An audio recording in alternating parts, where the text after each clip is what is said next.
So I'm going to start off just mentioning to you about record cleaner itself. I've got a bottle here, which is what we're going to be using. Now this is professional record cleaner, and this is really the best option. I will show you a little bit later how to make some of your own record cleaner, but it doesn't work as well as this. There are other options you can use to clean your records, but from my personal experience, I've really found professional record cleaner works fantastic, and that's my suggested option.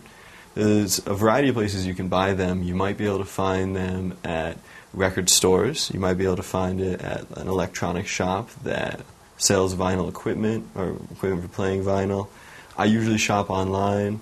You can definitely find a number of stores that sell it online or companies that make it.